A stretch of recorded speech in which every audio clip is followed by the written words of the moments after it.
Avant que le projet n'intervienne dans notre collège, il y avait plusieurs taux de grossesse.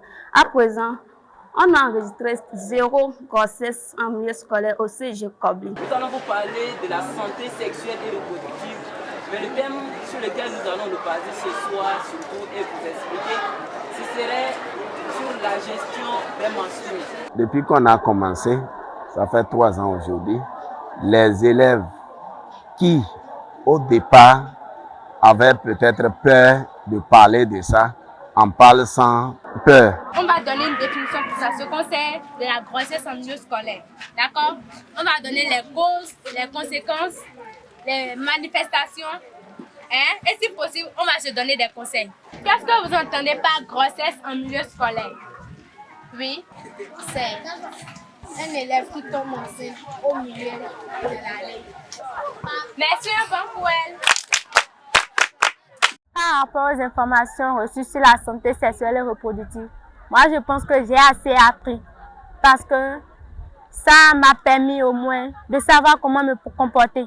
Les filles, quand on a commencé par aborder ces sujets de santé sexuelle et reproductive, elles ont vite capté, elles ont retenu des leçons, elles ont compris qu'elles doivent éviter au maximum les grossesses précoces.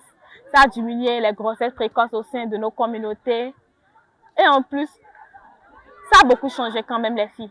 Je suis venu dans ce collège et nous avons en ce moment des statistiques au niveau des grossesses très amères. Et il y avait en 2021-2022 13 grossesses.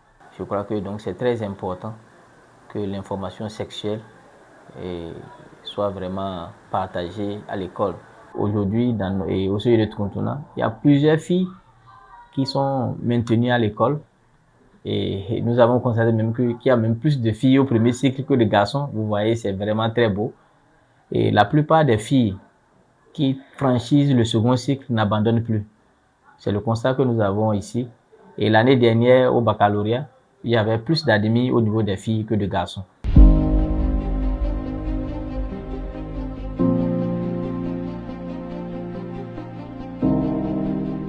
Pour l'année 2025, nous avons pu au total dépister environ 4000 femmes du cancer du col de l'utérus au cancer du sein, et de ces 4000 femmes, nous avons pu avoir 36 cas positifs. Le projet a vraiment amélioré notre attitude dans le dépistage et la prise en charge du cancer de sein, du cancer de col et des maladies sexuellement transmissibles. Parce qu'avec la formation, on a eu de renforcement de capacité sur notre prise en charge. D'abord en partant du dépistage, de la prise en charge au niveau communal et au niveau supérieur aussi. Aujourd'hui, les jeunes connaissent le sexe plus tôt. Donc le fait qu'on ne fait pas d'éducation sexuelle, c'est-à-dire que personne ne parle du sexe aux enfants.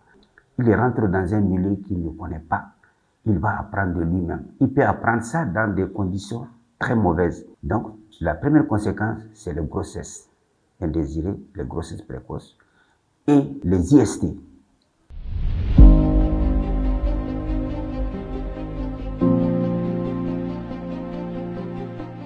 J'ai choisi de remplir ce rôle-là parce que de nos jours, dans le domaine des artisans, beaucoup d'apprentis abandonnent. Des fois, elles tombent enceintes, elles abandonnent le travail.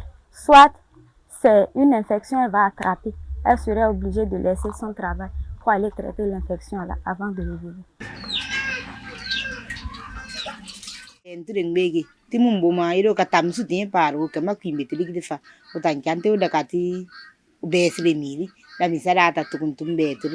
Tesira marti penna magari de pisai kanente conseil baba dai toto tinyen sarake nyon mate tabai titio bagabasi kurun tanya sire tipi ba kudre yontu babu batama war kas na ban tambanya da kemba pe bayini da renke pensi tesira ma basma pe mamu masi.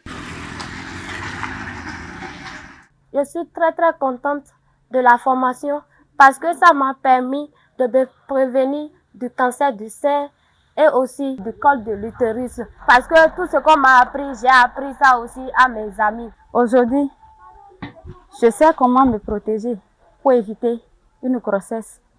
Je sais comment faire pour éviter les infections, comment calculer mon cycle menstruel, comment faire, et je forme aussi les gens, mes soeurs, je les en parle. Au niveau des populations, nous avons constaté qu'il y a plus d'engouement au niveau de la participation aux campagnes de dépistage et aux sensibilisations que nous organisons annuellement. Dans le projet, les pères éducateurs et au niveau des écoles, le sujet de sexe n'est plus un sujet tabou parce qu'ils ont pris l'habitude de communiquer avec leurs pères, de communiquer même au niveau de leur famille sur la santé sexuelle et reproductive.